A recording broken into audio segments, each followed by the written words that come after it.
BSc part third के सभी students का ज़ूलॉजी की आज की इस क्लास में हार्दिक स्वागत है।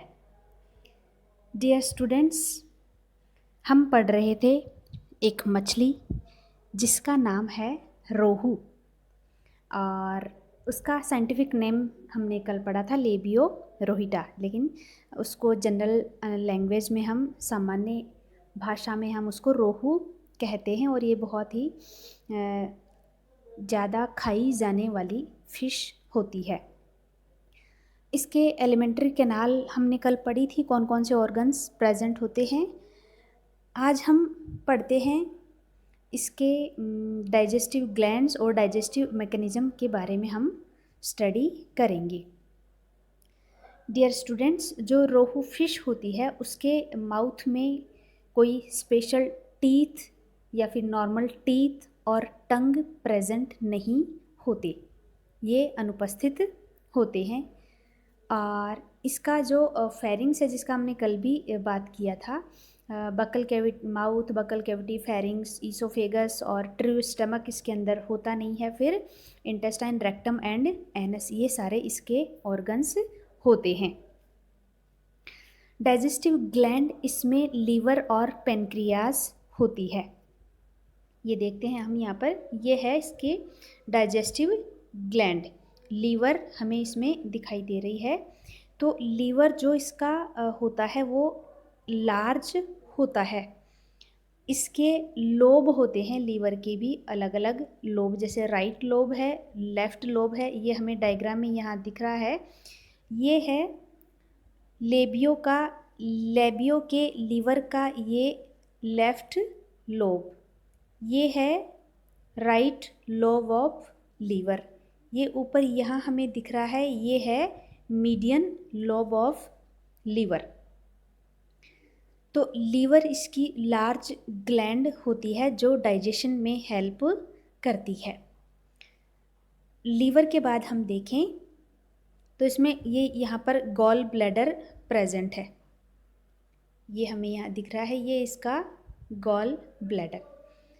और हम जानते हैं जैसे ह्यूमन बींग्स का भी हमने डाइजेस्टिव सिस्टम पढ़ा था बीएससी पार्ट सेकंड में, जो लीवर का डाइजेस्टिव जो सिक्रीशन होता है वो गॉल ब्लैडर में इसको संग्रहित किया जाता है। तो गॉल ब्लैडर केवल संग्रहण का काम करता है। और गॉल ब्लैडर ये right lobe of liver, and ये इंटेस्टाइनल बल्ब के बीच में प्रेजेंट होता है। इंटेस्टाइनल बल्ब भी हमने कल पढ़ा था।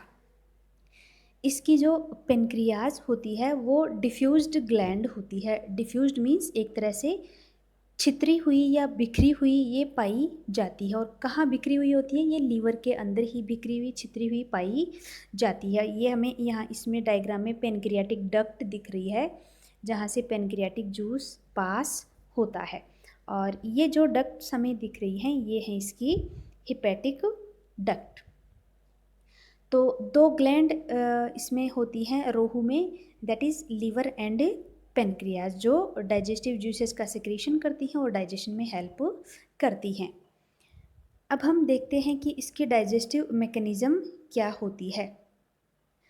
तो मैं आपको बताऊं, रोहू में कोई क्लियर डाइजेस्टिव मैकेनिज़्म अभी नहीं पता चली है, या फिर क्लियर नहीं है कि एक्चुअली डाइजेशन होता कैसे है। लेकिन जो इसका इंटेस्टाइनल म्यूकोसा है उसी के द्वारा और लीवर और पेनक्रियाज के द्वारा ही डाइजेस्टिव जूसेस का सिक्रीशन किया जाता है।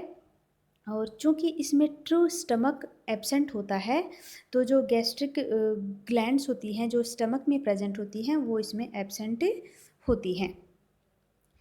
नेक्स्ट हम देखते हैं रोहू का या फिर लेबियो रोहिटा का रेस्पिरेटरी सिस्टम।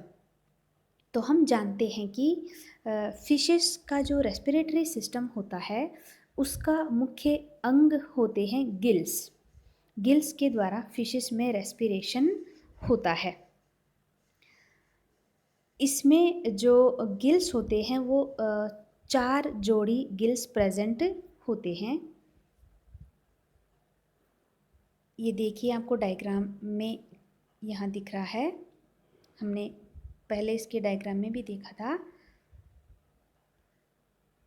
ये यहाँ पर ऑस्टिक्टिस फिशेस में ये प्रेजेंट होता है ओपरकुलम। कल भी हमने पढ़ा था ओपरकुलम गिल्स को ढकने का काम करता है, लेकिन इस डायग्राम में ओपरकुलम को हटाया गया है, फिर गिल्स को इसमें शो किया गया है। तो इस डायग्राम में हमें ये यहाँ पर ये गिल्स दिखाई दे रहे हैं, ये यहाँ पर हमें गिल्स दिखाई दे रहे हैं, गिल फिलामेंट्स। तो रोहू में 4 जोड़ी गिल्स प्रेजेंट होते हैं और ये यहाँ पर ओपरकुलम को हटा के इसमें दिखाया गया है। ये कंप्लीट ये है गिल चैम्बर जिसके अंदर गिल्स प्रेजेंट होते हैं। अब यहाँ पर हम देखें गिल, एक सिंगल गिल का डायग्राम। ये देखें, ये कुछ एक गिल का यहाँ पर ये पार्ट है। तो इसके रोहू के जो गिल्स होते हैं उन्हें फिलीफॉर्म गिल्स कहते हैं। अब फिलीफॉर्म गिल्स क्यों कहते हैं?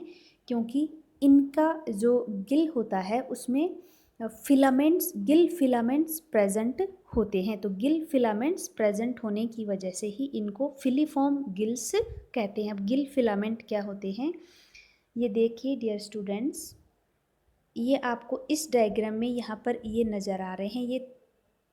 ये जो स्ट्रक्चर हैं यूँ, इन्हें गिल फिलामेंट कहते हैं। गिल फिलामेंट यहाँ पर ये डायग्राम में लिखा हुआ भी है, Gill filament in surface view. तो चूँकि ये गिल फिलामेंट्स प्रेजेंट हैं इसीलिए इनके गिल्स को कहते हैं फिलीफॉर्म गिल्स। ये जो गिल्स होते हैं इनके यहाँ पर ये हैं गिल रैकर्स। अब गिल रैकर्स ये tongue like teeth like structure होते हैं। गिल रैकर्स ये हमें दिख भी रहे हैं यहाँ, टीथ लाइक स्ट्रक्चर ये होते हैं। तो इनकी क्या इम्पोर्टेंस है? ये जो गिल रैकर्स हैं ये जो फूड पार्टिकल्स हैं उनको गिल्स में एंटर होने से रोकते हैं। क्योंकि गिल्स जो हैं वो श्वसन से संबंधित होते हैं, तो जो गिल्स में फूड पार्टिकल्स पानी के साथ आते हैं तो उनको गिल रैकर्स के द्वारा रोक दिया जाता है। ये फिलामेंट्स के जैसे स्ट्रक्चर होते हैं इसीलिए इन्हें फिलीफॉर्म गिल्स कहते हैं। अब हम यहाँ पर ये जो थर्ड डायग्राम है ये देखते हैं। जो गिल फिलामेंट्स होते हैं इनमें ये लैमिली प्रेजेंट होती हैं। ये हैं लैमिली, ये इनको कहते हैं लैमिली। ये ट्रांसवर्स रूप से यानी अनुप्रस्थ रूप से पाई जाती हैं और इन्हीं लैमिली के अंदर ब्लड कैपिलरीज प्रेजेंट होती हैं। ये ब्लड कैपिलरीज जो आपको round round structure dot dot यहाँ पर ये दिख रही हैं, ये होती हैं कैपिलरीज। ये इस स्ट्रक्चर में आप देखिए ये जो ट्रांसवर्स प्रेजेंट हैं यूँ, ये हैं कैपिलरीज जो गिल फिलामेंट्स के अंदर प्रेजेंट होती हैं और ये कैपिलरीज लैमिली के अंदर प्रेजेंट होती हैं। ये यहाँ पर लैमिलीज हमें ये दिख रही हैं, ये अनुप्रस्थ रूप से पाई जाती हैं गिल फिलामेंट्स के अंदर। ये कैपिलरीज होती हैं, इन्हीं के अंदर गैसियस एक्सचेंज होता है, गैसेस का एक्सचेंज होता है। जैसे ह्यूमन बीइंग्स में रेस्पिरेटरी गैसेस का एक्सचेंज होता है वैसे ही इनमें भी गैसेस का एक्सचेंज होता है। अब मैं आपको यहाँ पर बताऊँ, इन गिल फिलामेंट्स में आर्टरीज और आर्टरीज जो हैं वो ब्लड सप्लाई करने का काम करती हैं। तो इसमें 2 आर्टरीज दैट इज़ एफरेंट और इफरेंट आर्टरी इसमें प्रेजेंट होती है। ये देखिए आप, ये है एफरेंट ब्रैंकियल आर्टरी और इसमें आपको इसमें यहाँ दिख रही है ये है एफरेंट ब्रैंकियल आर्टरी।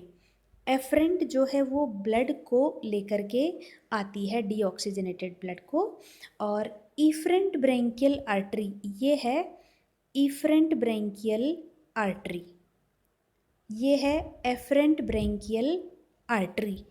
बहुत माइनर सा डिफरेंस है ए और ई का। एफरेंट है ये, एफरेंट ब्लड लेकर आएगी और इफरेंट ब्लड को लेकर के जाती है। चूँकि ब्लड में ही जो गैसियस एक्सचेंज होता है। फिर नेक्स्ट डायग्राम हम देखें, ये है सिंगल गिल फिलामेंट। ये है गिल फिलामेंट। ये इस गिल फिलामेंट में देखो, अभी पहले भी मैंने आपको बताया, गिल फिलामेंट के अंदर कैपिलरीज प्रेजेंट होती हैं। ये लैमेली के अंदर, लैमेली भी अनुप्रस्थ रूप से पाई जाती है, और ये कैपिलरीज यहाँ पर प्रेजेंट हैं जिनमें ब्लड में गैसियस एक्सचेंज होता है।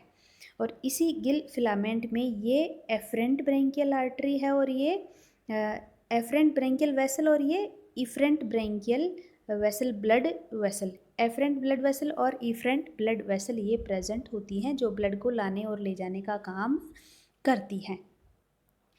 ये यहाँ इसमें प्रेजेंट है गिल रैकर, और गिल रैकर का मैंने आपको बताया, ये फूड पार्टिकल्स को गिल्स में एंटर होने से रोकता है।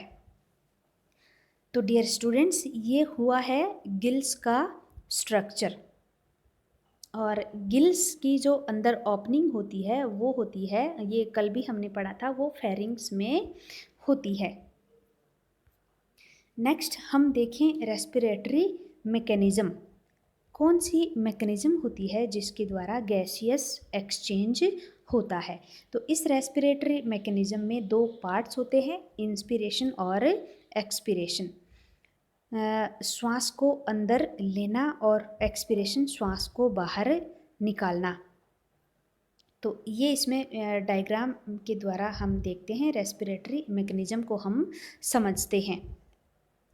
हमने ये तो पढ़ ही लिया है कि फिशेस में जो श्वसन होता है वो गिल्स की मदद से होता है, और गिल्स की ओपनिंग बॉडी से बाहर होती है, और पानी के साथ, पानी में जो ऑक्सीजन घुली होती है वो इन फिशेस के द्वारा ले ली जाती है, और कार्बन डाइऑक्साइड को पानी के साथ ही वापस बाहर निकाल दिया जाता है। तो ये तो है इसकी बेसिक मैकेनिज्म। क्योंकि ये पानी में रहती हैं तो पानी में ही जो गैसियस एक्सचेंज इनमें होता है। अब मैं आपको पहले सिंपल बताऊं कि इनमें जो गैसेस एक्सचेंज होता है वो कैसे होता है। ये देखें आप, ये है रोहू का माउथ। यहाँ इसमें ओपन है।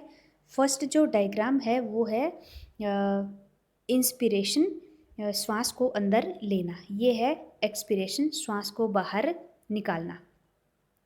ये इसमें माउथ है, और ये भी यहाँ पर माउथ है, लेकिन दोनों में आपको कुछ डिफरेंस दिख रहा है, ये यहाँ और ये यहाँ। निश्वसन, श्वास को अंदर लेना, उच्छ्वसन, श्वास को बाहर निकालना। इसमें यहाँ पर जो ओरल वाल्व हैं, ये वाल्व, ये आपको ओपन नज़र ना आ रहे हैं, खुले दिखाई दे रहे हैं, लेकिन यहाँ पर ये क्लोज्ड हैं, ये यहाँ पर बंद हैं। और दूसरे यहाँ पर ये जो ब्रेंकियल अपर्चर है, ये है ब्रेंकियल अपर्चर, ये यहाँ पर क्लोज्ड है, और यहाँ ब्रेंकियल अपर्चर ये ओपन है। ये दोनों में मेन डिफरेंस है। अब हम देखते हैं यहाँ इसकी मैकेनिज्म। जब पानी को अंदर लिया जाता है, यानी श्वास को अंदर लिया जाता है, पानी को अंदर लिया जाता है, क्योंकि पानी में ही यहाँ पर गैसेस घुली होती हैं, तो निश्वसन के दौरान, इंस्पिरेशन के दौरान क्या होता है, ये माउथ यहाँ ओपन है। यहाँ माउथ में जो ओरल वॉल्व प्रेजेंट होते हैं वो ओपन है। और दूसरा, ये जो ओपरकुलम है, ये आपको ये मेम्ब्रेन दिख रही है, फ्लैप दिख रहा है, ये है ओपरकुलम, जो गिल्स को ढके हुए रहता है ऑस्टिक्टिस फिशिस में। ये ओपरकुलम बंद है, और ये जो मेम्ब्रेन है यहाँ, ये वाली, इसको ब्रेंकियोस्टिगल मेम्ब्रेन कहते हैं, ये यहाँ पर क्लोज्ड है। मीन्स ब्रेंकियल अपर्चर यहाँ पर क्लोज्ड है, ब्रेंकियल अपर्चर बंद है। ये ब्रेंकियल अपर्चर यहाँ बंद है, तो क्या होता है, जो ये इसकी कैविटी है, ये बकल कैविटी है, ये बकल कैविटी, इसका एरिया, इसका वॉल्यूम बढ़ जाता है। इधर से क्लोज्ड है और इधर से ये ओपन है, इसका एरिया बढ़ जाएगा, और ये जो वाटर है वो इसमें एंटर करता है। वाटर इसमें एंटर करेगा तो ये वाटर इधर से होकर इसका मूवमेंट होता है। ये है यहाँ पर गिल स्लिट्स, ये हैं गिल स्लिट्स, तो इनके ऊपर से ये पानी इधर एंटर करेगा। लेकिन यहाँ क्या है, ये मेम्ब्रेन बंद है तो यहाँ प्रेशर इंक्रीज होता है। प्रेशर इंक्रीज होने से जो यहाँ गिल्स प्रेजेंट हैं उनमें गैसियस एक्सचेंज होता है। तो ये तो हुआ है इंस्पिरेशन की बात। और यहाँ हम देखते हैं जब एक्सेल होता है, जब वाटर बाहर निकलता है तो यहाँ जब बकल कैविटी के अंदर प्रेशर बढ़ जाता है तो क्या होता है, ये जो ओरल वॉल्व होते हैं ये बंद हो जाएंगे। इनके बंद होने से इधर ये जो ब्रैंकियल अपर्चर है ये वाला और ये वाला, ये दोनों ओपन हो जाते हैं। आपको ओपन भी दिख रहे हैं यहाँ पर। इस कैविटी में प्रेशर बढ़ने से ओरल वॉल क्लोज्ड और ब्रैंकियल अपर्चर ओपन हो जाते हैं। जो ओपन होंगे तो ये जो पानी है वो बॉडी से बाहर निकल जाता है। तो यहाँ पर पानी के बाहर निकलने से पहले इन गिल्स में जो ऑक्सीजनेटेड ब्लड है और डीऑक्सीजनेटेड ब्लड जो ब्लड कैपिलरीज में प्रेजेंट होता है उनमें गैसियस एक्सचेंज हो जाता है गिल्स की हेल्प से। तो इस तरह से जो ऑक्सीजनेटेड ब्लड है उसको फिर पूरी बॉडी में डिस्ट्रीब्यूट कर दिया जाता है। और जो पानी एंटर हुआ था उसका मूवमेंट अगर अपन एक ही लाइन से अगर देखें तो ये जो पानी का मूवमेंट यूँ होता है, ये इधर से बाहर निकल गया, यहाँ से एंटर हुआ माउथ से और ये इधर से बाहर निकल जाता है। माउथ से एंटर हुआ, ब्रैंकियल अपर्चर से ये बाहर निकल जाता है। लेकिन इसी पाथवे के दौरान गैसियस एक्सचेंज गिल्स की हेल्प से हो जाता है।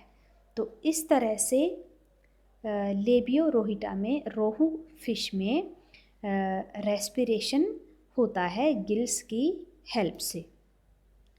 तो डियर स्टूडेंट्स, जहाँ तक मुझे लग रहा है आपको ये वीडियो समझ आया होगा। रेस्पिरेटरी मैकेनिज्म रोहू में समझ आई होगी। जहाँ आपको नहीं समझ में आ रहा है आप फिर से इस वीडियो को देखें। और जो इसका डायग्राम है रेस्पिरेटरी ऑर्गन्स का, वो डायग्राम आप अच्छे से बनाएं और डायग्राम की हेल्प से आप समझें तो आपको ज़रूर समझ आया होगा। That's all for today. Thank you.